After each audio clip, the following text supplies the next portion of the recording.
Pop Cult Pod. We're in the very awkward beginning of a podcast where they don't really have everything they need. We don't have some peppy music. I haven't really come up with a theme song, so I guess we'll just get started. Welcome to the inaugural, the very first of hopefully many, of a transmission from the Pop Cult compound. So you're probably thinking, what does Pop Cult Pod stand for? Well, it's very simple. Pop stands for popular, cult stands for culture, and pod stands for podcast. The Pop Cult Pod. It does help that I'm also in a cult where we honor and love movies, televisions, video games, and wherever those mediums may cross into other categories. That is the end of that sentence. And I'm your cult leader, Tompott, and I will be guiding you through the week's news, maybe some trailers, some reviews, some features in future. Today, we're going to be going through some of the biggest news stories of the week. We're going to talk about 2019. We're going to give some awards to some films already. The year's just started and they're winning awards. We're really going to be looking at the films that come out this year, what makes them good, what makes them bad, what we want to see, what we want to see less of. So, without further ado, we're going to drink up the Kool-Aid, and that is the top 8 news stories of the week. Get it? Cult. Kool-Aid. Sounds like Kool-Aid. Remember Jonestown? It's a dark start to the year, but Happy New Year, I guess. And, I actually don't know much about Kool-Aid, actually. Now I think about it. Am I going to get sued for saying Kool-Aid? Is that massive jug going to smash through the wall? Is that what he does? Seems like a bad way to advertise a drink, that. Well, then again, who cares? It's probably a bad way to start, but there you go. So, we have our top 8 stories of the week. Number 8. This is just kind of coming in around today. We're coming into this in the last 24 hours. It's looking like we're going to have a new addition to the $1 billion club. Aquaman looks like it's going to make $1 billion. It's already past 940 million this weekend, and it still has to open in Japan, I believe. So it's a lock for $1 billion at this point. So this is the first DCEU film. Well, DCEU. Can we address that term for a sec, because it stands for DC Extended Universe, and then DC were like, "Hey, no, that's not the official name for it." And we said, "Hey, what's the official name for it?" And DC said nothing. So I guess it's still called the DCEU. Yeah, this is the first DCEU film to hit $1 billion, which I think really shows the failure of some of these past films when Aquaman has made more money than Batman or Superman. So, it's made $1 billion. Personally, I thought Aquaman was okay. It wasn't my favorite DC film. It was probably middle of the pack. But hey, they've gone... They seem to be going in the right direction. They've course corrected, and it's obviously worked. So the DCU is not dead yet, despite what some people have been saying prior to this. Which brings us to our next news story, number 7. And this is sort of like a story, not a story, which is kind of strange. Kevin Hart was meant to host the Oscars. Then people dug up his tweets, and they were like, "These are abhorrent. Apologise." And he said, "No, I won't apologise." So he said he's not doing the Oscars. Then he went on Ellen, and Ellen said, "You should host the Oscars." And she ran the Academy and said, "You should host the Oscars." And the Academy said, "Do you want to host the Oscars?" And he said, "Maybe." And now he said no again. So that was a big waste of everyone's time. So Kevin Hart is still not hosting the Oscars. Maybe I'll have an update for you next week. Maybe he's still not hosting the Oscars next week. Who knows? Fascinating stuff is this entertainment news, isn't it? Sometimes it seems like someone's not going to host the Oscars, and then it turns out they're not going to host the Oscars. Wow. Oh, what a world. Coming out with number 6 for our Kool-Aid, Bird Box, the film that everyone is talking about. Seemingly everyone has seen except for me. I think that's a pun, because I think you're not allowed to see in this movie. I don't know. My knowledge of this movie is that Sandra Bullock wears a blindfold. That's kind of it. It is the most successful week for a Netflix movie ever, having 45 million views, allegedly. Some people don't trust Netflix because they don't release their viewer algorithm. So some people think they might just be using this as a promotional method. But Bird Box has certainly been a huge success. There's also more conspiracy theories, if you can believe it. That's right, the internet has theories. Can you imagine that the memes that have flooded Twitter the last few weeks and got people especially talking about Bird Box. In fact, I didn't hear about Bird Box that much until I saw some of the memes and heard of some of the memes. People think this might be Netflix bots promoting the movie. Ooh, could you imagine? Wow. Fascinating, this entertainment news is. I'm so glad there's so much interesting news on my first week starting this podcast. I'll be honest, there's barely even 8 news stories. We're still coming off the new year, still coming out of Christmas. Some of these are a stretch. Some of them are barely news. Please keep listening. Okay, number 5, more Netflix news. I mean, you can almost have a separate category for Netflix news. It seems like they put out news every day about something or other. And that is that Stranger Things Season 3 is coming July 4th. Independence Day in America. And they put out a poster as well, which isn't necessarily a very interesting poster. But, this, everyone loves Stranger Things. What else can you say? Season 2 kind of turned a few people off, especially that one episode. I think they can probably turn around. Everyone's still going to watch. So, it's not that big a deal. They also announced a date for The Punisher, and I don't even have the date in front of me because it's so soon I didn't even make a note of it. And if you have any doubt that Netflix are trying to cancel the Marvel stuff that they haven't cancelled already, look no further than that as proof, because Stranger Things are like, that's right, it's coming, it's 7 months away. Stranger Things is coming. And then The Punisher are like, oh yeah, it'll be out next week. Yeah, I mean, what more can you say? The Punisher Season 2 is apparently coming in January. I think maybe the 18th of January, which is Friday week. Yeah, I mean, they've really done Marvel dirty with this. They barely promoted it. Apparently the second season isn't great. I heard an early review for it that said it wasn't great, but who knows? The people said the same about the first season, and I quite liked it, even though the pacing was a bit abysmal.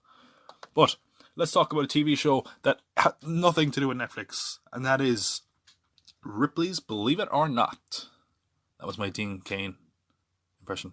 I don't really get to use it very often. Not since Lois and Clark or whatever that show is has aired. I've never seen that show, but that doesn't matter.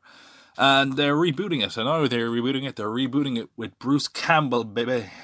That's right. Bruce Campbell is the new host of Ripley's Believe It or Not, which is set to air summer 2019 on the Discovery Channel. Apparently, it's filming in a Ripley's warehouse in Florida somewhere. Hey, if this could work, Bruce Campbell has a lot of charisma. I think he could definitely carry a show like that. And I think a Ripley's Believe It or Not could work. Believe It or Not, that was unintentional. I keep saying Believe It or Not now. Ripley's Believe It or Not.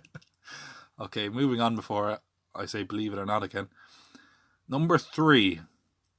Okay, this is a story which I find really, really frustrating because of the way it was reported. I mean, what else is new? But the headline you saw probably all around the internet this week was that Walking Dead beat Game of Thrones as the most pirated show of 2018. Yeah, because there was no Game of Thrones in 2018. So it's kind of less impressive when there's not really new episodes to torrent. I'm sure Walking Dead beat a lot of shows. You know what? Jersey Shore probably beat Game of Thrones this year. I'm sure Cake Boss probably beat Game of Thrones. I'm sure a lot of shows did. But what they're basically saying is it's normally neck and neck with Walking Dead and Game of Thrones. Walking Dead, with basically no competition, was the most pirated show. I mean, that show seems to be hemorrhaging viewers at the moment. I wonder if the views are still going to be there after Rick's not death. If the viewers are going to return, but who knows? I think it comes back in February. I don't watch Walking Dead anymore. I've kind of given up, like many people, unfortunately. But who knows? Maybe I'll go back someday. Number 2, we have more television news. Another show I don't watch, but I've never actually watched, so I guess that's slightly better. And that is Vikings is going to end with its 6th season coming, which I believe is set to finish airing in 2020. It's going to be a 20-episode season, but there's also been talks that they are already working on a potential sequel series. So, it feels like the show's run its course, but there's going to be more Viking action or whatever. Whatever that happens in that show. Vikings, I guess, are just Vikings. I mean, it's all the name, really, people. What do you want me to do? I just read the news, You're the ones listening to it. I said that very assumptive, like there are actually people listening to this. Oh, I got a bit melancholy there. But we have one news story, which is I'm going to say probably the biggest news story of the week, and that is that Batman, Matt Reeves' Batman, is apparently set to film by the end of the year, apparently in November. So this is a rumor, rumor control. Rumor control, rumor control. Rumor control. Don't sue me, Adult Swim. That's like I think that was the theme to one of your Aqua Team Hunger Horse shows at one stage, but they probably changed the name, so that doesn't matter. Yes, Batman is apparently going to start filming in November, and this movie, like a lot of the DC films, has a few question marks about it. Apparently, Matt Reeves did not want anything to do with Ben Affleck's script or Affleck at all. Apparently, even though Warner Bros. Had possibly said to him, "Hey, we want Ben Affleck kind of as the framing device, and you can make it about a younger Batman as a prequel." So we don't know, is Ben Affleck in as Batman or out as Batman? It seems more likely that he's out and that this will be a young Batman. But if it's apparently starting in November, that means we're going to start getting a few more details. The script is apparently turned in. I've said, how many times have I said apparently? Because this is a rumor, it's a report, and we really know nothing about any of these DC films because they never tell us anything. So yeah, Matt Reeves' Batman, looking to film by the end of the year. Hopefully it turns out great. He was at one stage working on a trilogy. I don't know if that's still the case, but it's nice that DC are going back to Batman because, I mean, what's up with the cinematic universe at this point? It's like, how do you fuck up Batman, fuck up Superman, and Aquaman and Wonder Woman are the pillars of the DC universe? That's so crazy. Like, you did it backwards, man. Oh well. I'm sure they'll be able to put it together. Aquaman made enough money, so I don't think they care too much. But there we go. That's our cool 8. I hope you drank it all up. The top 8 news stories of the week. And it might have been longer than a week because there weren't that many news stories. And I think it was 8. I might have made up one of those news stories. Maybe it was just a rumor. Who knows? But yeah, those are our cool 8. Because get it? Cult. But separate to our cool 8, we're going to have a weird news story of the week. I just came up with that title. It's subject to change. And that is, it's not strictly film. Obviously, there have been Harry Potter films and video games. And I'm sure at some point there'll be a television show because they're just going to, they're just going to pump that for all it's worth. And that is the revelation about toilets in the Harry Potter universe. So this comes from Pottermore, which is a kind of dedicated Harry Potter site that J.K. Rowling often contributes to. And I'm just going to read this tweet, and then we'll try dissect it, try analyze it a bit. So the tweet says, Hogwarts didn't always have bathrooms. Before adopting Muggle plumbing methods in the 18th century, witches and wizards simply relieved themselves wherever they stood and vanished the evidence. So, just so we're clear, what we're saying is that before non-magical people made toilets, wizards just crapped themselves and then used magic to get rid of that, which is a little bit disgusting, a little bit unnecessary to know. And I mean, what's going on? Remember when J.K. Rowling used to write books instead of just, putting out tweets saying, hey, wizards shit themselves and use magic to get rid of it? Like, this is like some George Lucas level of tinkering, I think. And I don't get why. Apparently, this has been known already. It just was phrased a bit more eloquently. Like, it did say something along the lines of that wizards didn't adopt toilets until Muggles introduced them first.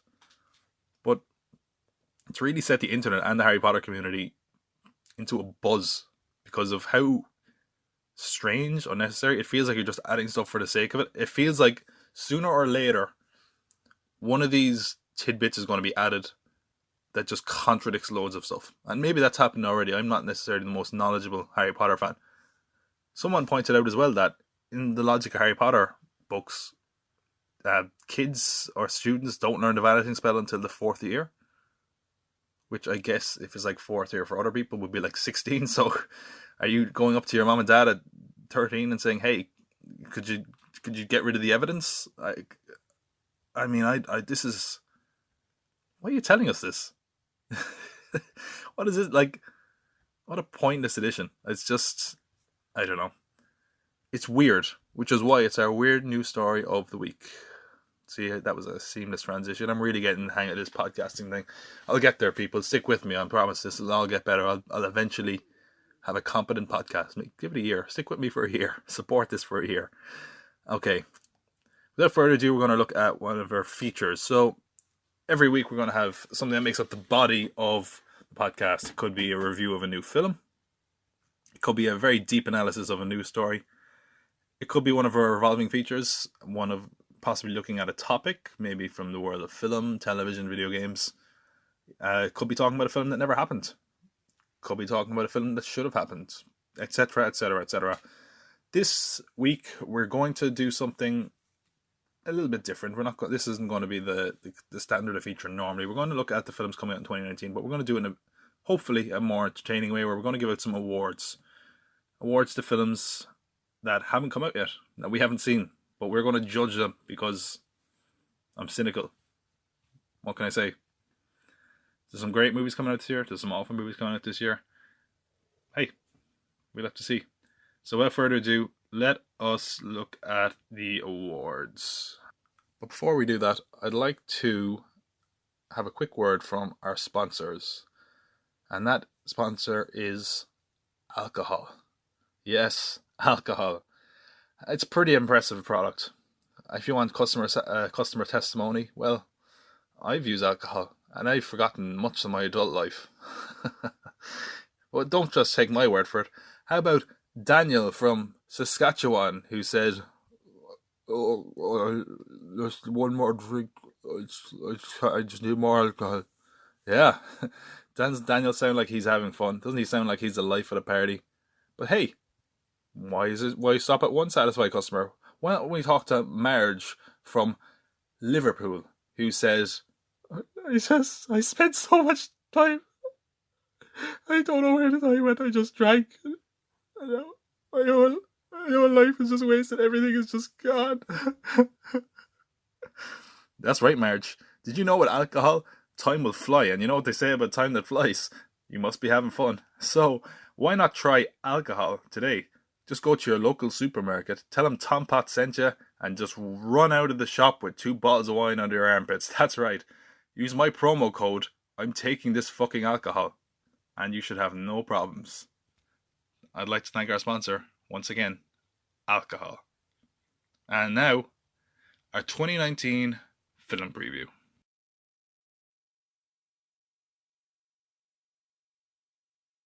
Whoa, it's 2019. Happy New Year.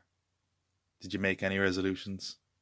Boy, I hope that this new year is better than that last year, because ooh boy, that year was a hell of a year, wasn't it? Well, since it's our first episode, since we have a new year, I figure what better way to celebrate than to give out some awards. And you know, these Oscars, these Golden Globes, these fancy schmancy pantsy awards, they have it all wrong. They're giving out awards in 2019 for films in 2018. So that doesn't make any sense. Why don't you give out awards in 2019 for the films of 2019? And that's what I'm going to do. It doesn't matter if I haven't seen them. You know, I get it. I get films. I know which ones will be good. I know which ones will be bad. I could never possibly ever be wrong. You can quote me on that. So what we're going to do, we're going to go through certain categories, look at the films coming out next year, see which ones maybe deserve some praise, some ones to be aware of, some ones to avoid, that kind of thing. And I'm sure these awards are not going to be cynical in any way possible. I'm not jaded at all. First up, let's start with the they've made a film of it award, which is an award for films that are being adapted. And it's a pretty competitive category.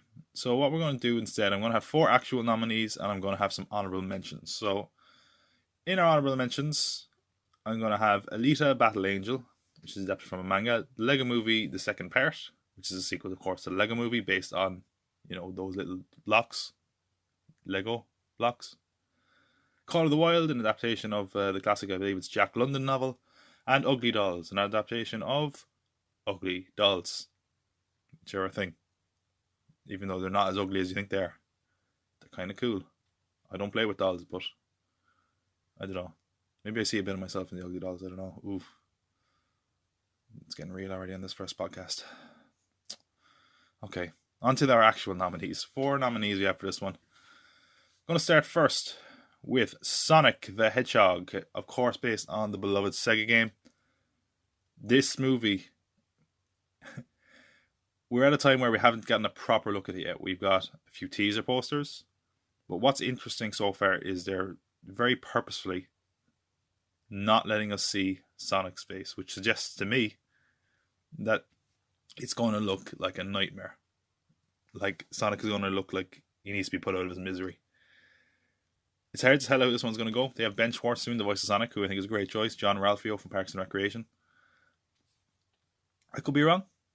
I mean, we're always saying that someday the video game movie curse is going to be broken. I don't know if Sonic going to be the one to do it, but hey, it's coming out this year.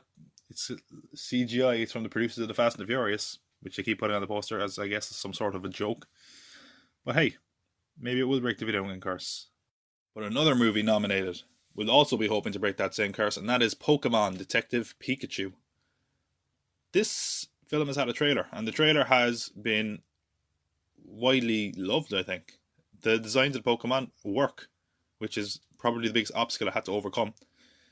Pikachu is voiced by Ryan Reynolds, and it looks like a kind of a Roger Rabbit kind of noir thing. It is based on a series of, I believe, DS games. And, you know, the trailer won a lot of people over, and it looks like quite a charming kind of fun trailer. So we'll have to see, maybe as we get more footage, we'll be able to make a more conclusive idea of whether this movie can work. But right now, you know, this film actually could defy expectations a bit, but we'll have to see. Next up, we have Pet Sematary, of course based on the Stephen King novel, and of course has been adapted before. This could be, you know, Stephen King movies and Stephen King's adaptations are going through a bit of a renaissance at the moment. This is one of his better known books. Assuming the reviews are any bit good, it should do well. Doesn't do much for me necessarily. I haven't read the book. I haven't actually seen the previous time this was made for film. You know, this could do well. I don't have a very strong opinion of one way or the other. I did see the trailer. Trailer looked pretty good, but well, we'll see. I'm not going to rush out to see it. And our last nominee for this illustrious, prestigious award is the Playmobil movie. This movie has a few things going against it. The trailer came out, and it looks like a more kid-friendly version of the Lego movie. And I don't mean that in a positive way. I mean that it looks like it's aimed at really, really young kids. Which means that while the Lego movie had kind of crossover potential because it was so surreal and otherworldly and a bit more intelligent than it should have been, this one seems like it's aimed really, really low. Kind of like the Emoji Movie kind of level. And that might hurt it.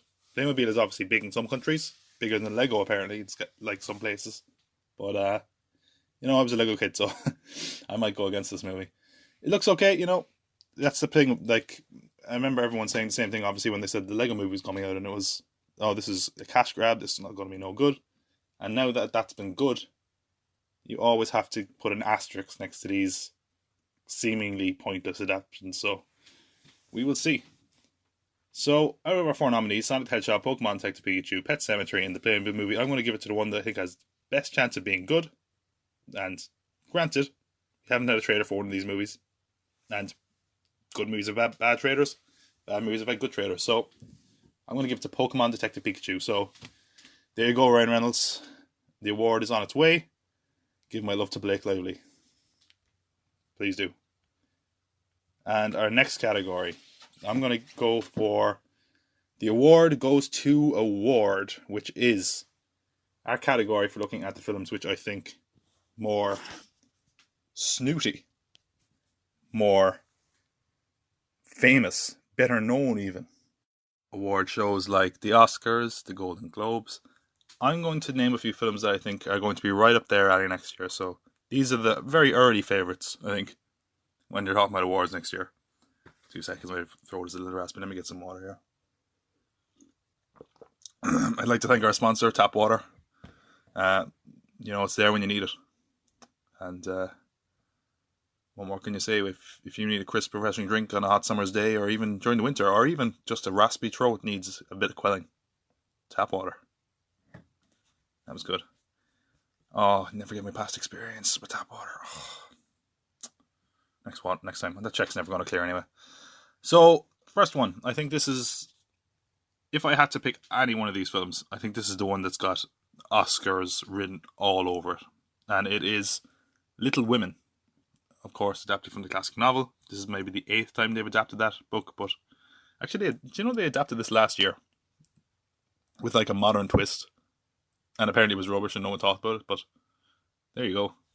And this one is obviously going for a higher caliber. It's directed by Greta Gerwig, who of course gave us Lady Bird, which was a real awards darling. Saoirse Ronan, who is of course no strange nominations herself. And Meryl Streep, who, I mean, her name's probably on an Oscar already. Not necessarily for next year, just because she's probably going to get at least one more Oscar eventually. They just give her an Oscar for anything, really. You know, even like CCTV footage of Meryl Streep, that'll put that in for awards consideration. She'll definitely win something for it. But yeah, I mean, this just has awards written all over it. You have a very strong female cast and crew. At a time where Hollywood is looking more and more for films with a strong feminine voice, I think this is right up that street. And it's coming out next Christmas, so that's really ideal time for an awards contender. So I think that one, regardless of any of these awards, I think that one has the best chance. I think it's going to win something. Then we have maybe a bit of a more dark horse, although generally each of his films, except for perhaps Kill Bill, has got some award nominations from the Oscars, I believe. And that is Once Upon a Time in Hollywood, of course, Quentin Tarantino's latest. The cast for this is eclectic, to say the least. But just to name three of the best known people in it: Leonardo DiCaprio, Brad Pitt, Margot Robbie. And it has a summer release, which might go against it somewhat. It's not necessarily the ideal time for an awards, contender, but that shouldn't really factor in too much. It's a period piece. Hollywood loves movies about Hollywood, and this is, of course, set in Hollywood. It's a bit darker, a bit more populist, I would say. So that helps as well, because Hollywood and the Oscars especially are trying to get that push towards a more popular vote, films that people actually will see, and I think this is one a lot of people are going to see, so that should really help it. Then we have one which has a lot going for it on one hand, and has one possible negative going for it, and that is Martin Scorsese's latest film, The Irishman. He's been trying to make this film for a long, long time. It's based on a memoir called I Heard You Paint Houses, I think it's called, about an alleged mafia hitman. And Scorsese's, his collaborators, the most frequent ones, are all back for this, including Joe Pesci, Al Pacino, Robert De Niro, Harvey Keitel. It's got a huge cast. In fact, the budget for this is enormous. They actually apparently are de-aging some of the cast. So that's all the positives. It's got Scorsese doing a genre that he's probably best known for, one he's trying to be making for a long time. Very, very celebrated cast. If there is a negative to this film, it's that it's on Netflix. And that's not necessarily, obviously films for Netflix have got nominated before. It can happen. But more and more distributors and, cinema owners are fighting against Netflix as far as distribution. And that can be an issue when you're trying to get eligible for awards. I don't imagine it will be, but it's a potential spanner in the works. But just something to be mindful of. Next one, we have, I think, five nominees, so this is our fourth one. A Beautiful Day in the Neighborhood, the biopic of Mr. Rogers, where Tom Hanks is playing Mr. Rogers, who he's no stranger to getting some awards. It's the people who made Transparent on Amazon, which got a lot of Emmys and Golden Globes as well. Hollywood loves a good biopic, and after the documentary Won't You Be My Neighbor came out last year and got a lot of adoration, I think this one could stand a chance, especially Tom Hanks. I think he could be in the conversation for a Best Actor nomination next year. Last for our nominations is a musical, and Hollywood is kind of having they love a good musical, especially around Christmas, and I think we're seeing a kind of resurgence of that to some degree, and that is also helped by the fact it's adaptation of the classic Broadway musical Cats. And It's got a very strange cast. It's got Idris Elba, Taylor Swift is in it, I think. James Corden possibly. So there's kind of something in this for everyone. So they're hoping that it might be a crossover hit with some of those actors, I'd imagine. It's also directed by Tom Hooper, who gave us King's Speech, Les Mis, Les Miserables. Ugh, as I'm definitely mispronouncing that. But it sounds weird when you just say Les Miserables. Doesn't sound right, really. Les Miserables. And The Danish Girl. So he's always an awards favourite. I'd imagine this will get some Oscars, if only in the technical categories. So those are our 5 nominees. Little Women, Once Upon a Time in Hollywood, The Irishman, You Are My Friend. Oh, sorry. They've changed the title of that. It's not You Are My Friend anymore. It's A Beautiful Day in the Neighborhood, which is the Mr. Rogers one. And Cats. And I'm going to give it to the one I would say most likely to get awards next year, which has got to be Little Women. So there you go. First award for Little Women. I think I have that award. I think I can really have the distinction of being the first person to give Little Women an award, because I'm sure a lot of people will be doing it next year. But you heard it here first. Oh, that was kind of a raspy, creepy noise, but moving on. Now, for our next category, we have the reboot, remake, or wait, haven't I seen this already award. So this is a category for films that just seem a little bit too familiar. Films that, you know, sometimes they're being adapted by something we've seen a million times before. Sometimes it's just a premise or a genre that maybe we could be sick of. I'm going to go through a quick list of, I guess this is the long list. These are ones that didn't make the nominations, but certainly were eligible. Dumbo, adapted from a Disney one. We'll talk about that later. Child's Play, the new Chucky remake.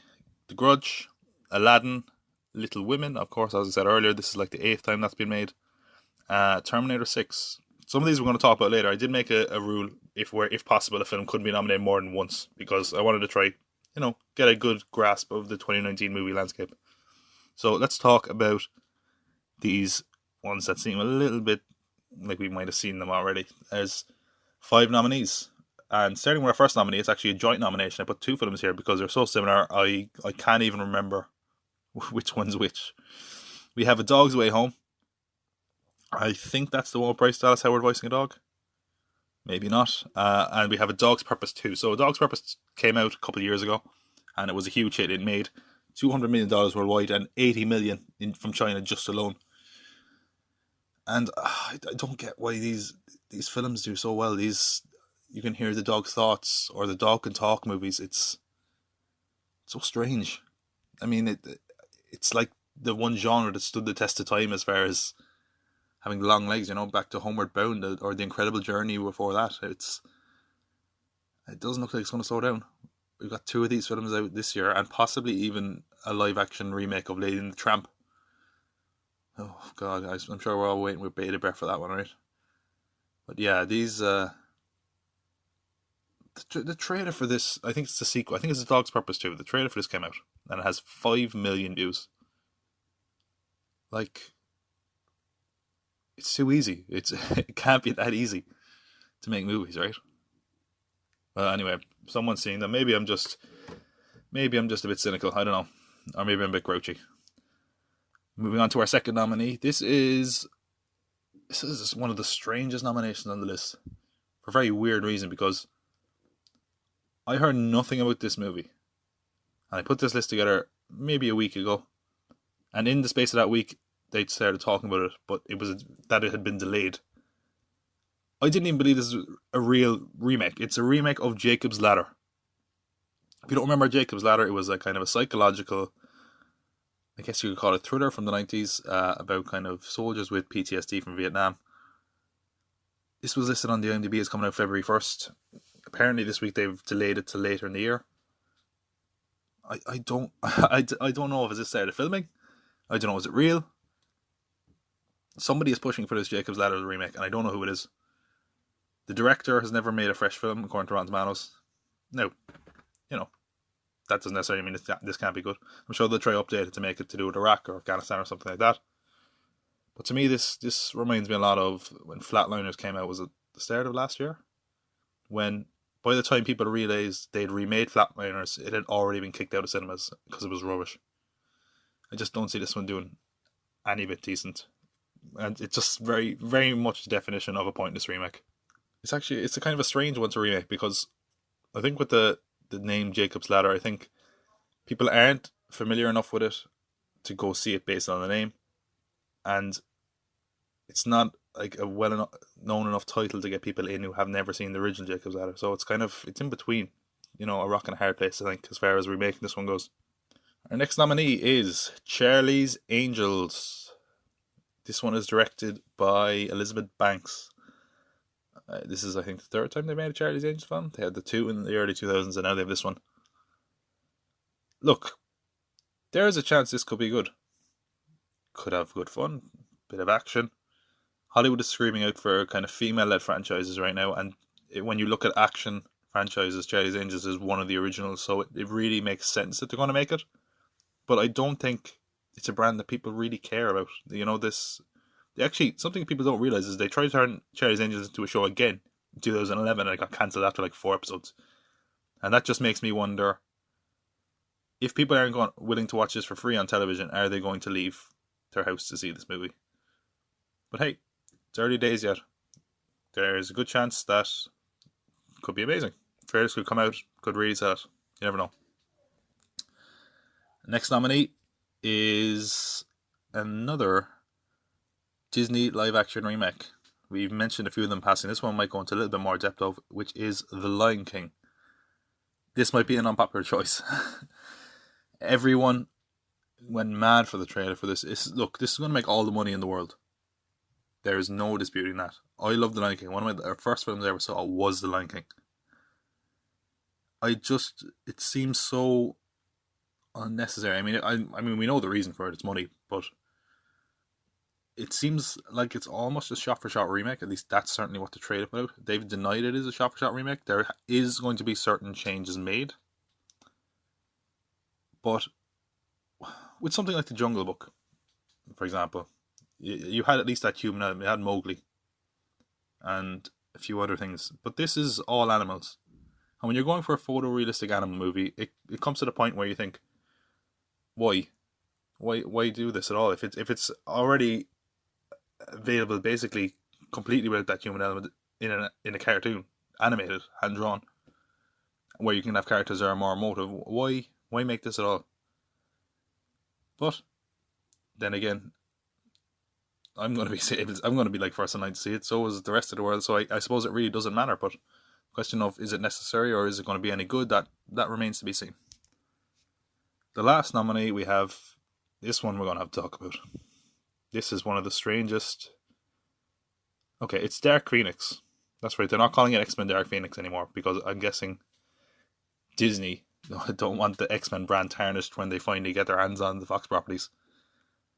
And this is one of the strangest things I can think of. This movie is really in limbo. So the reason I said that this is we've seen this already award, they're basically adapting the Dark Phoenix story from the comics, which was previously known as X-Men 3. X-Men 3, notoriously awful. And this one apparently isn't much better. There has been early test screenings and early rumours that have said that it's not particularly good. But it's a very strange situation because, as I said, the Disney-Fox merger is happening. And it really feels like this movie is being played with. Like they don't really know what to do with it. That and the other one, New Mutants. It feels like they're kind of just delaying it until Disney can figure out what they want to do with it, which could very well just be throw it on a streaming service somewhere. But it seems like the studio doesn't even want this movie now. It's very odd. Like they put out a trailer for this, right? And I think it was originally meant to come out in February. Yeah, it was meant to come out this February originally. And they put out a trailer for this movie. The trailer was pretty forgettable. Didn't really get much traction, except for in China, apparently. It got 55 million views in China or something, which is ridiculous. And then the day after they released the trailer, they said, oh yeah, this movie's not coming out till August now. Whatever about a sizable delay, it's so strange to promote your movie and then immediately go, oh, don't get too excited. You're going to have to wait at least an extra 6 months. It's just so odd. And it really gives the vibe that Fox don't know and don't really care about this movie at all, which is never a good sign, of course. So I'm going to give this to the film which I think people are very ambivalent towards. Probably the most ambivalent towards, to be honest.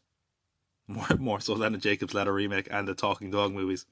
Maybe not, but I'm going to give it to Dark Phoenix because I can't imagine this is going to get any other award. So there you go. Simon Kinberg and Jennifer Lawrence. You've won an award for making a film that we've seen already and we still don't want to see. Ugh. Just imagine they adapted the story once, made a hames of it, completely screwed it up. And then they're like, we'll do it again and we'll do it right this time. And this is what's happening. I should feel bad for him, but it's really hard to feel bad for him after some of these movies. Oh well. Let's talk about maybe a category that Dark Phoenix also could have been nominated in, and that is the Flop Award, presented by Fosbury. But you might have to look that one up. So of course we're calling this quite far out. Some of these films, their marketing has only just started. So we'll have to see. Obviously, could be completely wrong calling this a flop, or it could be on the money. We'll have to see. I have 4 nominations. One honourable mention I'm not going to put in a nomination because I think it is really, really too early to tell, and that is the Artemis Fowl adaptation that Disney are doing. It just feels like this is a book series that, has been done for years now. They've been trying to adapt it for 15 years. I'm not sure is the audience still there. Like, I read these books as a kid. I don't know if the audience is going to show up for it. I don't know. Disney really struggle with big live action adaptations sometimes, so we'll have to see. This could be another wrinkle in time. But we have 4 nominees at least. And I'll break down my reasoning at least, why I think these could be bombs.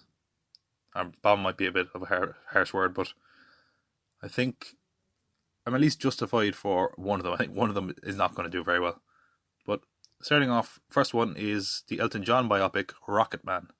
Now, I will say this, I had no idea that Bohemian Rhapsody was going to be as big a hit as it was. I knew it would be successful. I did not think it could reach the numbers that it did. But I don't think people are as big a fan of Elton John as they are of Queen, and I think that should say something. But, the trailer looks decent. I'm not a huge Elton John fan, so maybe it's my own bias. The trailer looked okay, so could turn out to be a big hit. I think one of the main reasons I think it mightn't be a huge success is that it's coming out in the summer, and I don't know if it could easily get lost in the shuffle there during the summer. But hey, who knows? Maybe Elton John will be rocketing his way to some easy money. Oh, that was an awful pun, wasn't it? Oh well, moving on. We have 2 Disney live action adaptations on the list. The first one is Aladdin. Now, I don't think this one necessarily is going to flop, but I don't think it can be a huge hit. I think it has a few things working against it. For one, the general reaction so far has been that people think it looks cheap. And we've only had a teaser trailer, and I think the unfortunate Entertainment Weekly photos with Will Smith as the genie, or well, I guess the genie as Will Smith based on the photos. It's just Will Smith with a bit rather strange ponytail, but apparently he's going to be blue in the movie, so I'm sure they're rushing the trailer to try to get that out so people get that in their head. And a few different things. I don't know if the sort of swinging sword epics are working at the moment at the box office for whatever reason. They're really just not doing great. So I think that's one factor. There's the other factor that there isn't that many big stars in this. Whether that'll go against it. I think they're really hoping Will Smith is going to carry this, which is probably why they didn't cover him in blue makeup for that first photo. This mightn't be a factor. Might just be a strange pattern. It's coming out Memorial Day. Now, the last 2 summers that Disney have put a movie out on Memorial Day, it has not done well. Last year was Solo, the year before that was Cars 3, so they'd be hoping to break that streak, but who knows? Let's see. And another nominee, another one from Disney, is Dumbo. And I think this has certain things working against it. For one, I don't think people really care about Dumbo that much. At least with Aladdin, you're going for kind of 90s kids or whatever. Dumbo's a really old movie. And I don't necessarily think that's a bad thing, but I don't think people have much love or affection for Dumbo in general. And you also have the fact that, the original one was like an hour long. So this is definitely going to have some padding. I think the thing most people remember from Dumbo is the crows, and they're racist. So I wonder. And it's directed by Tim Burton, Tim Burton doesn't really have the same appeal as he used to, so it does look like a very Burton film as well, as I guess most Tim Burton films do. And having watched the trailer, it didn't necessarily sell me. I get it; it's a sad elephant. But the only thing that got me on board was Danny DeVito. Sounded like Frank Reynolds when he sees Dumbo. Whoa! Jesus Christ, it's a flying elephant! Whoa! But yeah, I don't know if this one's going to put asses in seats, but we'll have to see. Last nominee. In fact, I'm just going to go ahead and give the award to this one because if I'm betting on any film, I'm betting on this one, and that is Alita: Battle Angel. This poor movie, man. I feel so bad for the cast of this movie. It's been in development hell forever. James Cameron wanted to make it before he decided he only cares about making Avatar movies now. And I don't know if there's a better indication of maybe how mishandled this movie has been if I say this movie is directed by Robert Rodriguez, and I consistently forget that. Like, whatever else about Robert Rodriguez, he makes interesting choices, and he's a cool filmmaker. And I didn't even have an idea he was making this. I keep forgetting. We have Rose Salazar in the lead, and Christoph Waltz is also in it. And I think a big indication for one is that this film has now been delayed significantly before. It was meant to come out July 2018. Got delayed till December. So they've been putting out trailers for quite a while now. And, they were even at the Game Awards. Rose Salazar and Christoph Waltz presenting an award for a movie that's 2-3 months away at that point. And the trailer's reaction so far has been kind of mixed. People are just kind of creeped out at the design of the main character, which is never a good move. It's now coming out February 14th. And, yeah, I think it took Derek Phoenix's spot, actually. I think that's how it worked out. And I don't know if manga adaptations are a good bet yet. I don't think they're working. Obviously we had the most recent one being Ghost in the Shell, and I don't think this one is going to change that pattern. So I'm going to give it to Alita: Battle Angel. So if nothing else, you can put that in the poster, Robert Rodriguez. It won the award-winning Alita: Battle Angel. Wow. But there you have it. And now we're going to look at films that I think are going to be big in China. So what does that mean? The probably big in China award.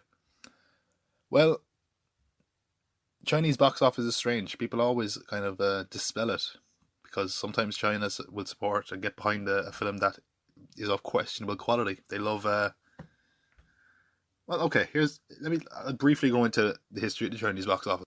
For a long time, China didn't really allow films from the Western world. They only allowed a few a year. And that's really expanded lately. And, there's certain deals in place. I think that studios only get 25% of the revenue from a Chinese box office gross. So that's where the thing is, the story is not necessarily that important to the Chinese film audience. A lot of the time they just love special effects. They love water, apparently, after Aquaman did so well, and their own film, The Mermaid, was huge. But they love kind of big effects-driven movies. And based on that, you see a lot of more blockbusters have Chinese kind of partnerships or actors, that kind of thing. Some of the Marvel movies have done it as well. So the probably big in China award essentially means these are films which are big kind of action blockbusters where I don't think the story is going to be that big a deal. Doesn't necessarily mean it's going to be bad films. In fact, at least one of these films I'm excited to see.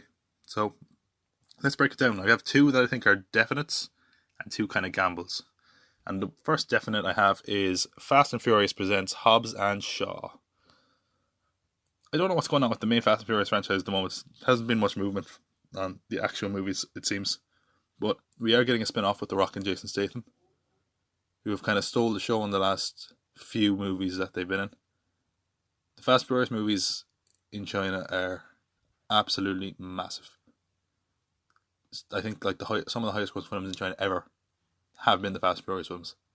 The Rock also normally does well in China. This one's definitely going to focus a lot more on action, and I think as far as marketing, if you give The Rock a machine gun, put a few explosions in the trailer and have them fight in cars or whatever it is they do, it's a surefire hit, especially in China, probably around the world, to be honest. And let's go with one of my gambles. First gamble is 47 meters down, Uncaged. Do you remember 47 meters down? Probably not. Have you heard of 47 meters down? No.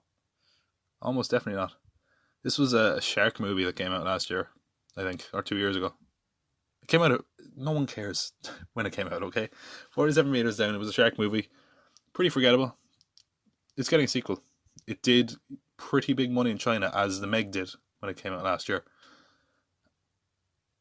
Sorry, I'm getting frazzled here thinking about the title of this movie because I'm not sure I entirely get it. So it's 47 meters down, Uncaged. I don't know, is it a generic title or is it meant to be like a shark cage? Like, because if you're in a shark cage and you're uncaged and you get out of the cage and the shark kills you, that's not like a murder shark. That's you being an idiot. If you jump out of a shark cage or go swimming with sharks without a cage and you get eaten by a shark, it's kind of your fault. So, I don't know, maybe I'm putting more thought into it than the people that make this did probably. But yeah, I think this one could do really well in China. They love water movies, they love shark movies. If this has the right distributor in China, this could be a big hit there. Let's go with my other gamble, which from the Has Fallen trilogy. Yeah, that's the official name of this trilogy. Which I had no idea of until I looked this up.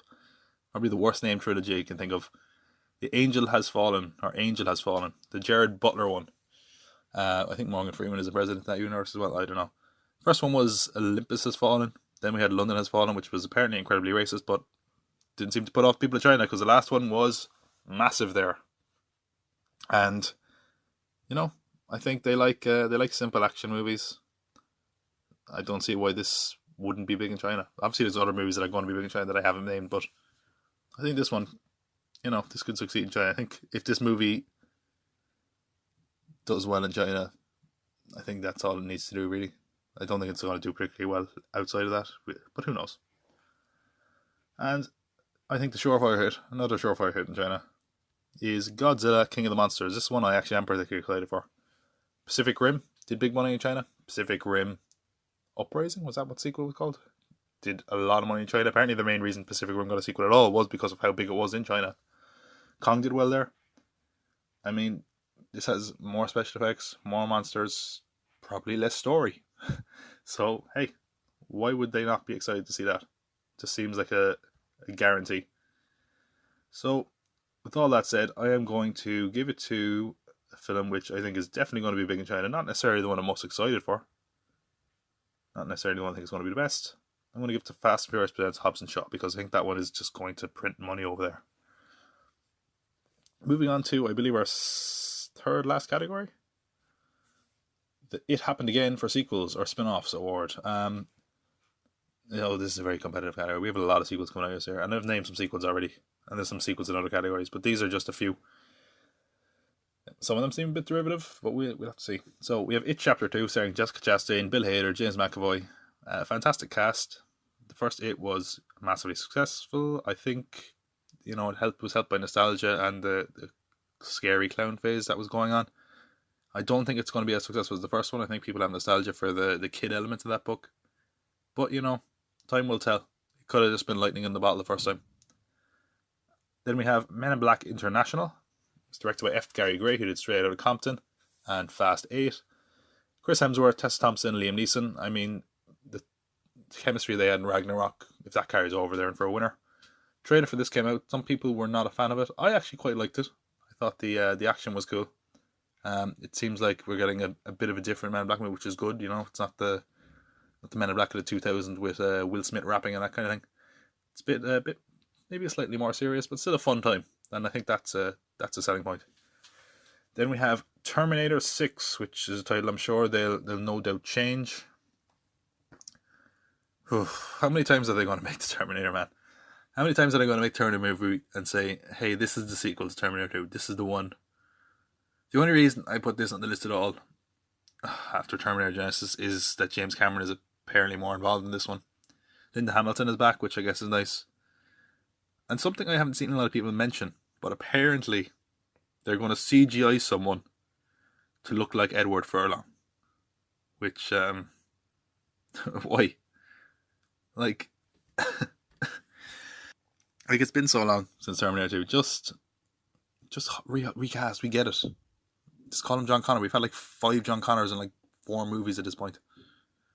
cares? But it's directed by Tim Miller, who did Deadpool. This could be okay. We'll have to see. It's very tough to get excited about Terminator films nowadays. We have more bad Terminator movies than good Terminator movies, so we'll see. Do you remember when Terminator Genesis was coming out and they had James Cameron on the press circuit and he was just saying like, "This is the best Terminator since Terminator 2. This is the true successor." Like, he must have just been laughing his way to the bank saying that, just in his back of his head being like, "This is gonna flop and I can just make my own Terminator movie." It's pretty funny. One that I don't think I need to say much because there's not much details out there is Star Wars Episode 9. I think the hype for Star Wars has died down a bit since Solo and The Last Jedi. I think the well has been a little bit poisoned. But it's coming out next year. We don't know much except that J.J. Abrams is back. And who knows? Maybe this can win the fans back. But we have to see. We have John Wick 3 Parabellum. The John Wick series has been fantastic in my opinion. There's just a reliable entertainment. I don't see why this one would change that. I haven't got a trailer yet. We have a few pictures which look like absolute madness. We have John Wick riding a horse and being in the desert with 2 dogs and Halle Berry. Which, he's living the life. That sounds like a lot of fun, right? Being in the desert with Halle Berry and 2 Alsatians. I think they're Alsatians. So yeah, the last 2 John Wick movies, they've really over-delivered. I don't think anyone expected these to be as great as they are. So after John Wick 2, you should be excited for another one. Definitely. Next one, we have a sequel that we've been hearing about forever. I think... Okay, look, Zombieland 2. And I have written down here TOO. I'm not sure is that actually the title. I thought I got that somewhere. And, which if that is the case, don't do that. Stop. Bad Hollywood. You had it like, you don't need a pun in your title right off the bat. And, I say that, I'm sure I put tons of puns in here already. This sequel seems just way too late. The first Zombieland came out like 10 years ago. And I think the zombie craze has died off a bit. I just don't think anyone's slamming for this movie anymore. But apparently we're going to get it. So, who knows? Last nominee, I'm going to give it a shout out to Jumanji 3 or Jumanji 3G, whatever it is. I just gave Zombieland shit for making a bad title pun, and there we go. We don't know a lot about this movie yet. Jake Kasdan, I think, is returning to direct it. The Rock is back. Danny DeVito has joined the cast, and Aquafina. Aquafina? Is Aquafina water? Isn't that like a brand of water? I don't know. She was in Ocean's 8. That lady, that woman. Into the Jungle or Jumanji Into the Jungle, whatever you want to call it, was really, really solid. People were surprised with that. So, you can't cross it out. Could turn out to be just as fun as the last one. So I'm going to give the It Happened Again for sequels or spin-off award to the sequel I think is the least necessary. And it's a competitive category, but I have to give it to Zombieland 2. I just don't think anyone... Emma Stone is really going to come back for this movie, huh? I think the time has passed for this one. I just don't feel like it's necessary. And now we're going to look at the Somebody Please Think of the Children award. Thank you to Helen Lovejoy for suggesting that title. I put a long list of kids' movies here. I'm going to rush through some of them. I might talk very quickly about a few of them, but some of them don't even need a comment. We have Toy Story 4. Personally, I'm a little disappointed that they're doing another Toy Story. I think they're testing their luck with a fourth one. More normally films come in trilogies. The first 3 are near perfect, but Pixar for the most part have a great track record as far as sequels, and you have to be a little bit excited for it. And the trailers sort of have a kind of strange existential question of what makes a toy. So hey, I'm going to see it, even if it is bad. But I just wish they could have left it be a bit. Then we have The Kid Who Would Be King, which is basically a kind of a King Arthur kind of story, directed by Joe Cornish, who gave Attack the Block. The trailer for this looks good, but I think it's got a problem in that this is only Joe Cornish's second film after Attack the Block. I think there might be a bit of an issue in that, the people who love Attack the Block, I don't think they're going to show it. They might think it's too childish, and I think it's going after a different audience, but it does look like it could be fun. I just don't think it's one that people aside from children are going to rush out to see. Then we have the Lego Movie 2, the second part. Phil Lord and Chris Miller have a bit of a reduced role in this one, I think. But, the first Lego Movie was fantastic against all odds. And after something like Spider-Verse, you can't really look down on this one. There's a good chance it could be really good. Then we have How to Train Your Dragon: The Hidden World. This is the third film in that series, which, is actually a really, really good series. The animation in them are stunning, and those characters are fantastic. It's actually been released in some countries already, so the reviews are in, and they're absolutely stellar. So, yeah, this might be one that you drag your kids to see. We have the sequel to the Shaun of Sheep movie, Farmageddon, and I haven't seen any of the Shaun of Sheep movies, I'll be honest, but I do like Aardman, and the first one was apparently a lot of fun, so there you go. We have Ugly Dolls, and adaptation of the Ugly Dolls brand of toys, which I don't think are necessarily well known by a lot of people, but maybe I'm wrong, maybe I'm just out of touch with what dolls girls are playing with. Could you imagine a 26-year-old man doesn't know what sort of girl dolls are in this year? What a shame. I think that's probably a good thing, actually, that I don't know that. But, I know next to nothing about this, but I remember when they tried to make Bratz a few years ago, and I saw how that turned out, so who knows. Secret Life of Pets 2. The first one was a big success. I'm sure this will be more of the same, but there you go. We have Dora the Explorer. That's right, a live-action version of Dora the Explorer, and it really feels like this film is a couple of years too late, but there you go. The one thing that does have me interested is directed by James Bowman, who gave us some of the episodes of Flight of Conchords. He directed the most recent Muppets movies, so this could maybe it'll be good. Maybe it could be a bit of fun. We'll have to see. Artemis Fowl, we briefly touched on this earlier. Of course, based on the Owen Colfer series of books about a kind of a teenage kind of super genius, and there's a lot of talented people working on this movie. I think Kenneth Branagh is directing it, so it could be fun. Then we have Angry Birds 2. Moving on. Spies in Disguise. This is... Okay. Watch the trailer for this one. It is the weirdest trailer. It's probably the most swerved I've been by a trailer in a long time. So it starts... Look, pause this. Watch the trailer. And then when you come back, I'll just say what it's about. So... This movie, it's about Will Smith as like a super spy. And he gets turned into a pigeon. Like, I don't know, is that the plot of the movie? I don't know, is that just a scene? But what a strange idea for a movie. I mean, it's got me talking, it's got me interested based on that alone, but there you go. We have Abominable, which is about, the Abominable Snowman. I think Chloe Bennett voiced it, so I'm guessing it's kind of like a little baby Abominable Snowman kind of thing. Could be fine. The Addams Family. I've seen some of the character models for this and they look gorgeous.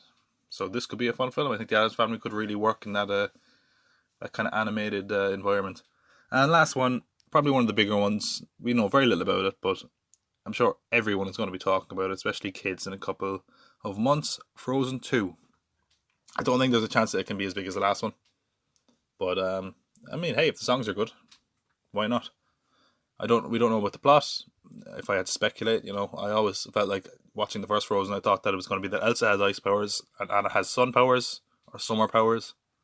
Maybe, who knows? If not, it's Frozen. It's going to sell. I'm sure it's going to be as big of a hit with kids as the first one was. Although, isn't it kind of strange? Like the first Frozen came out 6 years ago by the time this one came out. Are the kids that were like 6 when they saw the first Frozen, like, are these 12-year-olds now going to be excited for Frozen 2? I don't really know, but there you go. So I'm going to give my last category. Oh, I never actually give a winner for that. I'm going to give it to probably the film I'm most excited for, which is, probably Toy Story 4. In spite of the fact that I wish they maybe left it, alone. I love Toy Story as a kid. These movies are fantastic. Gotta be Toy Story 4. Last category before I give it the top 10, my top 10 films of the year, which I'm most excited to see, is the Superhero Award for films with superheroes. An award where only films with superheroes are eligible. Actually, I'm going to change that to comic book movies, because some characters we traditionally think of as superheroes don't have superpowers and wouldn't be eligible. So, you know the ones I mean. Look, don't message me telling me the Joker doesn't have powers. I get it. I know. Just leave me alone. Okay, so excuse me. I'm sure this is going to be as big a year for superheroes as it always is, especially the last few years. Let's just go through the first three Marvel movies. We have Captain Marvel, Brie Larson playing Captain Marvel, and this is a prequel. It's set during the 90s, so we're getting a younger Nick Fury played by Sam Jackson, a younger Phil Coulson from Agents of S.H.I.E.L.D. And I'm not going to lie, the trailers for this one haven't completely sold me. I do like the Captain Marvel character, I do like Brie Larson, and the visuals look interesting. One thing that does have me intrigued is it's kind of an origin story where the character doesn't really know their own origin, so you're learning along with the character. What I find that could be a change of pace, something that might make it feel a bit fresh. Then again, Marvel, in my opinion, haven't put out a bad film, or certainly nothing awful, so you can't really bet against them at this point, right? Then we have another Marvel movie, although I guess this is made by Sony officially, and that's Spider-Man Far From Home, the sequel to Spider-Man Homecoming. Sony had a huge year with Spider-Man last year. They had the successful PlayStation game. Into the Spider-Verse was critically acclaimed. We had, of course, Venom, which was not critically acclaimed, but made a hell of a lot of money. And once you have Tom Holland as Spider-Man, and, when Marvel have their fingerprints all over it, you got to assume this is also going to be a good one. I thought the last Spider-Man film was fantastic. It gave us something kind of new, but it still kind of gave us a familiar Spider-Man. It didn't stray too far from what made Spider-Man Spider-Man. And this one has Mysterio as the villain, who it's really interesting, and I'm curious to see how they're going to do this. And I'm even more curious what makes Jake Gyllenhaal say he wants to play Mysterio. So, haven't seen any footage of this yet. We've seen a few pictures, and there's been a few rumours going around, but it looks interesting. I'm very, very intrigued by this one. I definitely want to see this one, maybe even ahead of Captain Marvel. And the last Marvel movie, the one I'm sure that's on top of everyone's list, is Avengers Endgame. I nearly forgot the title. I forgot that we have the title now. Avengers Endgame. So the sequel to Infinity War. And Infinity War was one of the biggest films of all time. It was a fantastic movie. It had all these moving parts and managed to work. And I think everyone's just curious of what they're going to do. We had a trailer for this one. And of course it was a teaser trailer and really very much felt like it. It didn't give us much to work on. And I think that's a good thing. I think not knowing what's going to happen in this one makes it all that more intriguing, because there's a real danger with some of these superhero movies that they can feel formulaic. But with the sequel coming to Infinity War Endgame, I feel like not knowing a lot makes it even more intriguing. So, Avengers Endgame, the last of the Marvel movies come out this year, or at least the last of the ones by Marvel Studios. Then we have Shazam, and this is, I know someone's going to say, this is also a Captain Marvel movie. Yeah, I know, I get it. Yeah, Shazam, okay. And this is Zachary Levi playing the lead. This looks like a really fun movie. When the trailers for Aquaman and Shazam came out Comic-Con last year, this trailer I probably was more intrigued by than Aquaman. So, basically, it's a boy that can turn into a superhero by saying the word Shazam. And I think having that kind of fun, kind of childish aspect of it could make this movie really work. So I am pretty interested in seeing this movie. I'm not gonna lie, it looks like it could be a lot of fun. And I know people kind of hear, superheroes, it's fun, fun, especially with DC movies lately. As they're trying to course correct a bit. But yeah, this looks like this is going to just be a good time with the movies. And we're getting a second trailer, I believe, sometime before the end of the month. So that'll really cement it, whether this movie is going to be something to watch or something to miss. And then we have the next DC film that's coming out this year. And this one is, this is a curiosity. This is one of the strangest ones, I think, in a while, because there's so many questions surrounding it. That is Joker, or The Joker, or whatever the movie ends up being called. Directed by Todd Phillips, who gave us probably most known for, I guess, Hangover films. And he has, in general does raunchy comedies, but one reason I find him interesting as a director is he's got a sort of dark cynicism about him. And I kind of even crept into the Hangover sequels, especially the second one. And I think having that really dark kind of sense of humor and comedy could really work for the Joker character. Stacey is on board as a producer. Apparently this pays a lot of homage to the kind of comedy, which, makes sense. what we're hearing from the movie, the rumors, I'm not going to say them here because I don't want to try to spoil anything, because some of them could be true. There's a lot of crazy rumors coming out with this movie, like about whether Joker's father's in it, how the Joker ends up becoming the Joker, and I think that makes this movie, it's one of the stranger ones I can think of. And then there's the question of, it's a prequel. Does it take place in any continuity? Is it linked to the DC extended universe, or what is this movie? And if nothing else, Joaquin Phoenix is the Joker. I mean, I have no doubt in my mind that Joaquin Phoenix could absolutely crush this. And for someone who's often kind of avoided the big Hollywood productions, I want to know what makes him say yes to a Joker movie. And, hopefully we'll get a proper look at this soon. But yeah, this is a real, there's a lot of question marks going into this, but I'm certainly excited by at least the strangeness of it. And the last nominee, I'll give a shout out to some of the other superhero films at the end, but the last nominee I'm giving to Hellboy. Now, we've had a trailer for this. A lot of people did not like the trailer for this at all. They thought it was very cheesy and campy, and they felt like, well, okay, let's talk about this movie. So, some people are really annoyed, obviously, that we're not getting Hellboy 3, we're not getting the end to Guillermo del Toro's trilogy, and that's understandable. Of course, that would have been nice. And I think some people feel a little bit betrayed by the trailer, because what we heard about this and the first image from this and a few subsequent images gave us the vibe that this was going to be darker, R-rated, grittier, what you always hear when they reboot movies. The trailer didn't really convey that. It was very kind of bouncy, kind of buddy copy kind of vibe to it. And I think people are disappointed in that. But I think it could be I think it could be really entertaining. I'm not entirely sold on David Harbour's version of Hellboy yet. And what else can I say? I'm a pretty big Hellboy fan. I'm reading through the omnibus at the moment after Christmas. So I'm just excited for a Hellboy movie. And I hope that we get some footage or some pictures or something that gives us maybe a better idea of what the vibe of this movie is going to be, because I'm not sure if we've really seen that yet. So those are our nominees: Captain Marvel, Avengers Endgame, Spider-Man Far From Home, Shazam, Joker, and Hellboy. There are a few other superhero movies coming out this year. We mentioned Dark Phoenix. We have Brightburn, which is James Gunn's, I guess, kind of darker take on Superman. We have New Mutants, which is probably in limbo with Dark Phoenix. We don't entirely know what's going on. Apparently they were going to reshoot it. I don't think they've done any of the reshoots for it yet, so I don't know if that one's going to see the light of day or will it just hit a streaming service. And we have Glass, which is M. Night Shyamalan's sequel to Split, which was secretly a sequel to Unbreakable.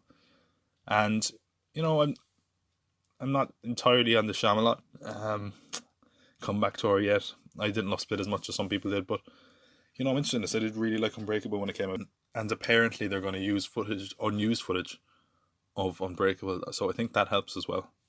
So certainly, I think it's one I'm intrigued by, but I just didn't make the list with the rest of them. It didn't really fit in with the rest of them anyway. I think it's a bit different, it's a bit smaller, a bit darker.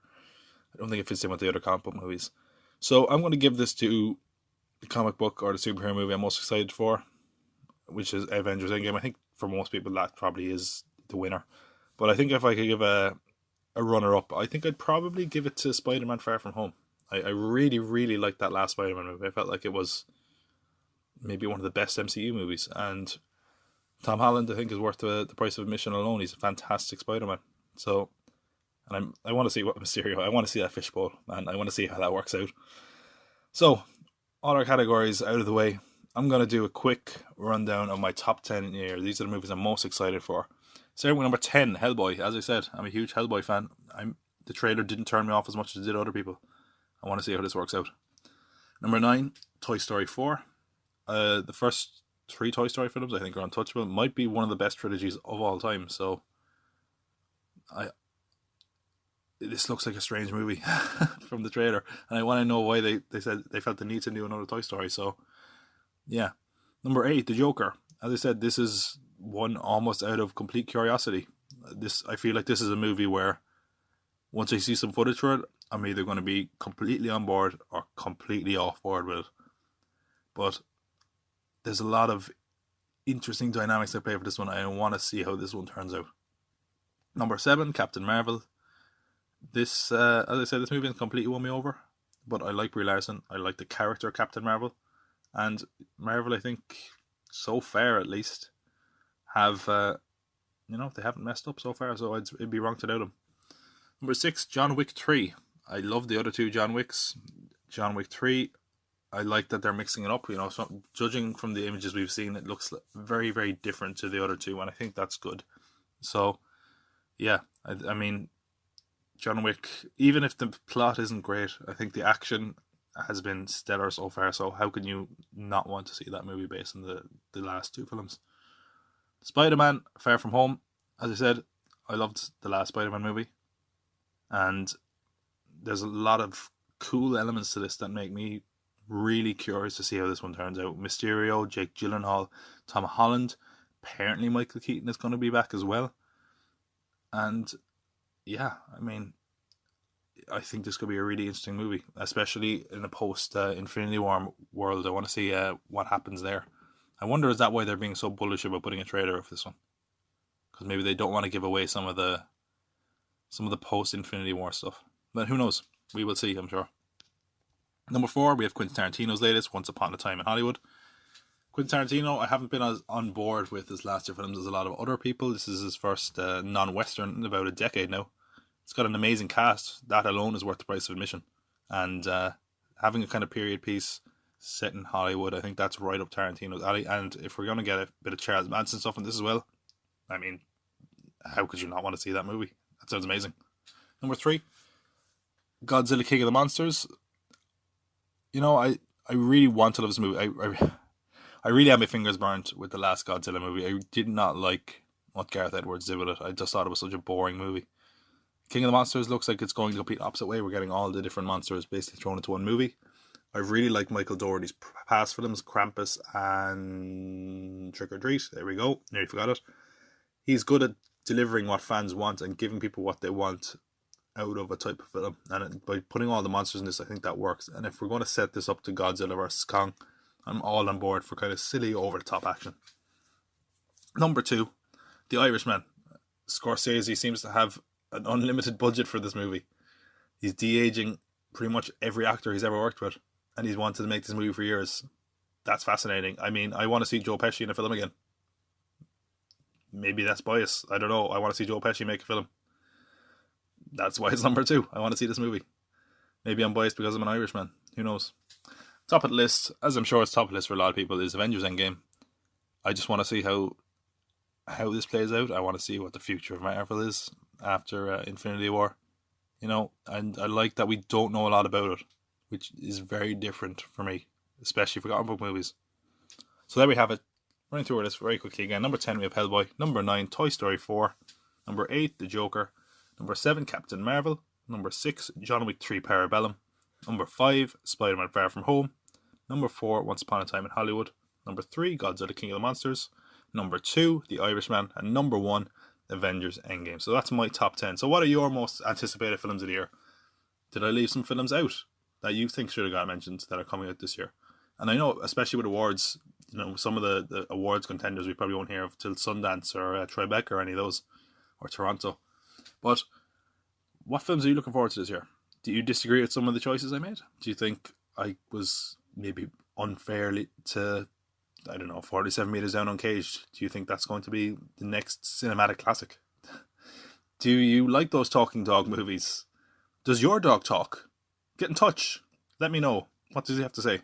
Or she. I didn't mean to assume your talking dog's gender there. Apologies for that. But sure, let us know what you're most excited for in 2019. There's a lot of movies coming out, a lot of superhero movies, a lot of big budget movies, a lot of some of the best directors, Tarantino, Scorsese, have films coming out this year. So it should be a great year. So tell me, what ones are you looking forward to?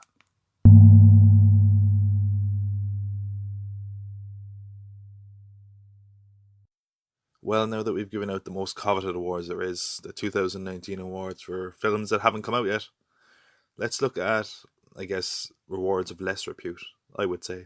Certainly, considering you can apparently buy them, is certainly what it seems like. The Golden Globes, they were just announced yesterday as of this recording. And I haven't had too much of a look into this, but let's have a quick look at what won. So we have the best motion picture drama. It went to Bohemian Rhapsody. That's the one that everyone seems really pissed off about. And yeah, it certainly seems like the wrong option out of this category. We had Black Panther nominated, Black Klansman, If Beatrice Could Talk, and A Star Is Born. But Bohemian Rhapsody went away with the win, which is probably one of the biggest upsets in a while. Especially for a film that a lot of people didn't really go mad for. But yeah, best drama. Wow. There you go. Best motion picture, comedy, or musical went to Green Book, which is another one that some people are, a little bit lukewarm on. But I think the categorization for the Golden Globes makes the nominees always a little bit odd. I've heard a lot of people say that, Bohemian Rhapsody and Green Book, obviously these are a film dealing with civil rights of African Americans and also, the gay community with Bohemian Rhapsody. And both those communities have kind of shunned both these films. They're saying they're not the best representation. So this might be another indication of kind of Hollywood going for the, the white context of these issues, which could be troubling, but who knows. There's also the fact that they didn't apparently mention Bryan Singer, and I completely understand why with Bohemian Rhapsody. But either way, I mean, he's getting a Golden Globe for this. And in a year where last year everyone was talking about Me Too and the Golden Globes made a big deal of it, it seems kind of, hypocritical to give an award to someone who has been so tied up in allegations, I will say, for a while. I'm going to use allegations and unconfirmed and put on my lawyer hat for a sec. Best actor in a motion picture drama went to Rami Malek for Bohemian Rhapsody.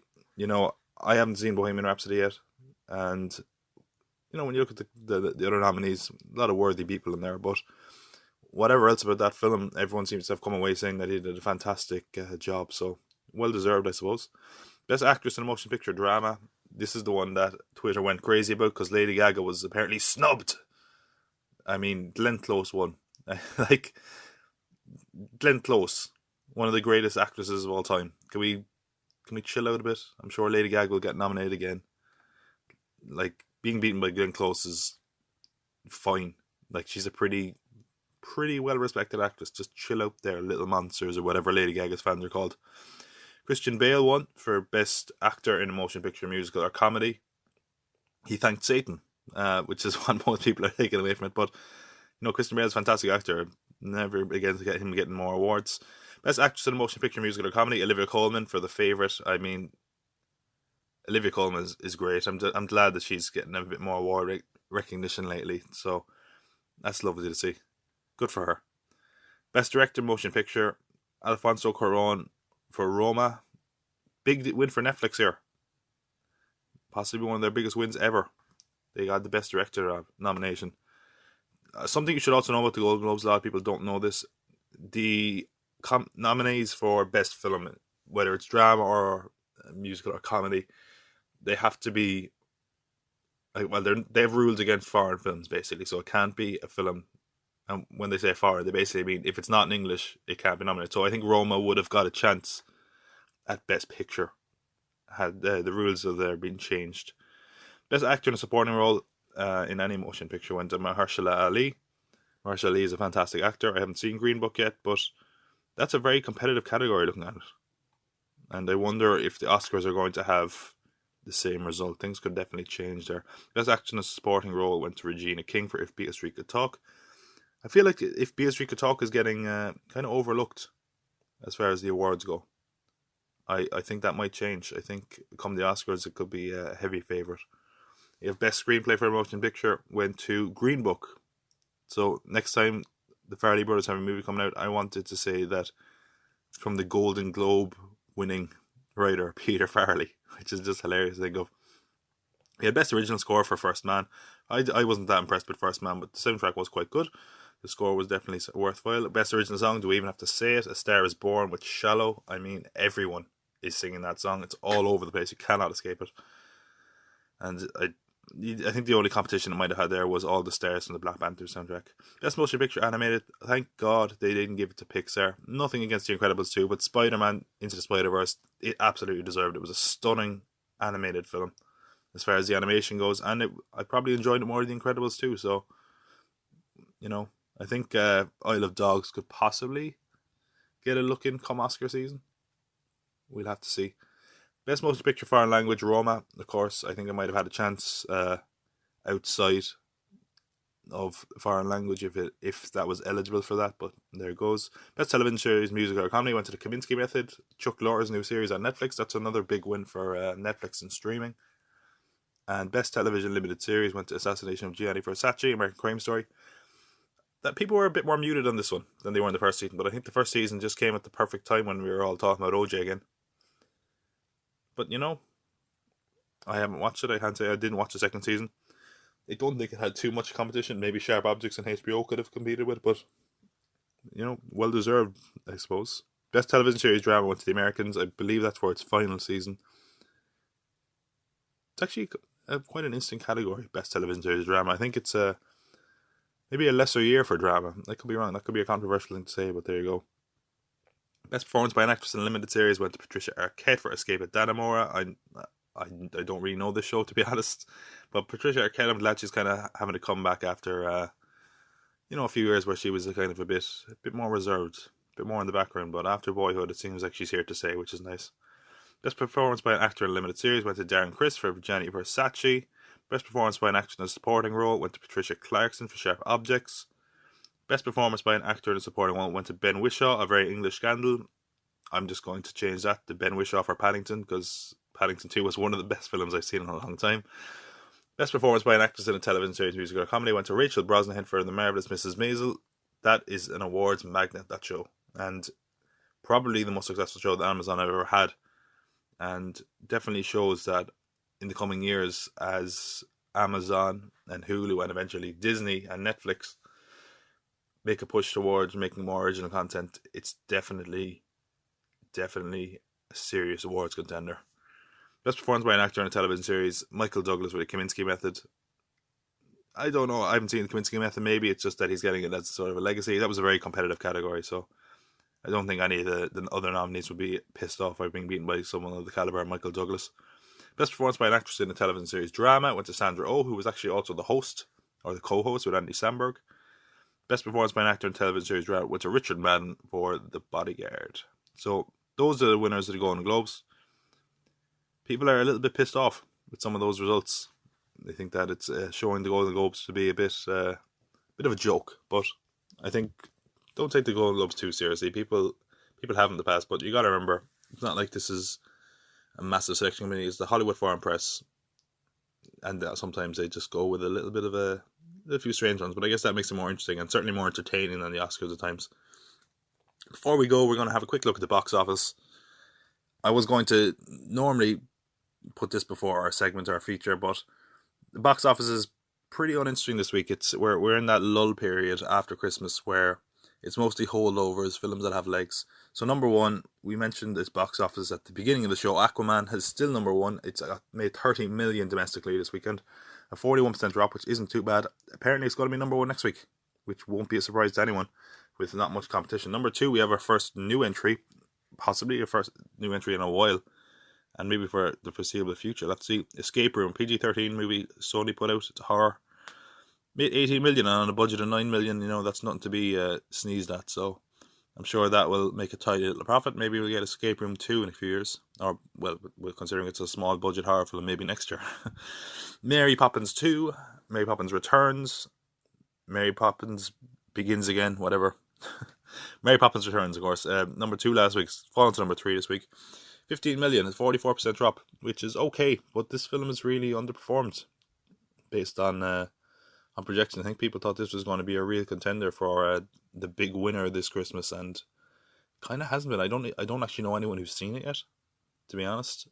I think one of the problems it seems to be having is that the songs don't seem to be that memorable, and I think with a lot of these films you need a big kind of takeaway, and without having a hugely successful song, I think this film is hurting. I think that I don't think we're going to be getting a Mary Poppins Returns again or Mary Poppins Continues, but there you have it. Then you also have to stress that this Christmas has been a bit of a bloodbath. You had Bumblebee, Spider, Mary Poppins, Aquaman all at the same time.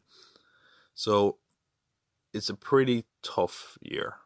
It doesn't mean that films are going to flop. It just means that some films might have done better at a different time, different release. But Disney wanted their kind of end of year film, and I guess Mary Poppins has got that for better or worse. Spider-Man Into the Spider-Verse, same position it was in last week. It's in fourth. This is its fourth week of release. It's doing very well. It's starting to show good legs. It's made 13 million this weekend, and on a budget of 90 million, it's made back its profit. It's made a tidy little profit.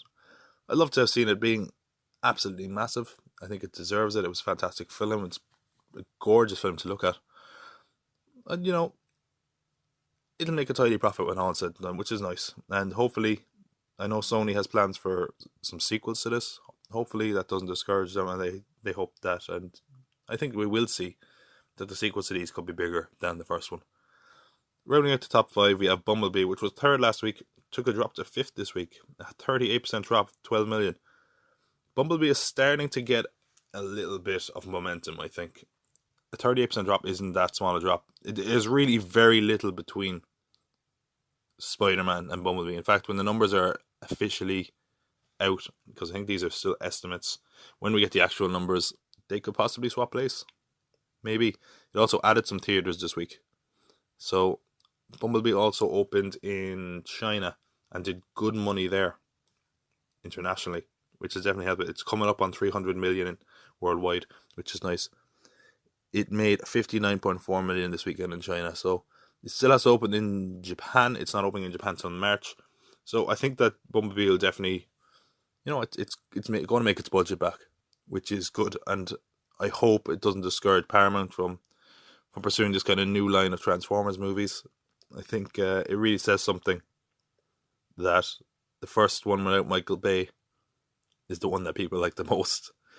And I think the problem is that because people were so expectant that Transformers movies are like Michael Bay movies, that maybe the well was poisoned a bit. Maybe people aren't going to rush out to see it, which is a shame. But I think over time people are going to see how good a movie this is, because it's well deserving of a bit more money and a bit more eyeballs. Well, that's the box office.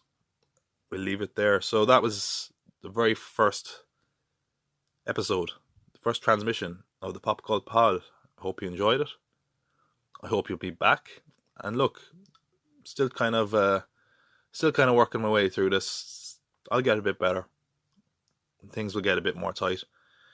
And I'm sure eventually this will be the biggest podcast in the world. So watch out, Joe Rogan. I'm coming for you. And next week, we have a few different things. I've already seen an interview with Kevin Feige from Marvel that I think is interesting and worthy of dissection. We're going to start the first of our recurring features. Next week is going to be Hellraiser. That's going to be the name of the topic, where we look at films that were stuck in development hell. I'm thinking we're probably going to do a sequel to Who Framed Roger Rabbit. We're going to discuss that, because I find that an interesting one. There's been a lot of talk about Roger Rabbit lately. So I think we should look at why a sequel never happened, or could it ever happen, which will be interesting. And I hope that this podcast will be like a shining apple in your fruit salad of podcasts.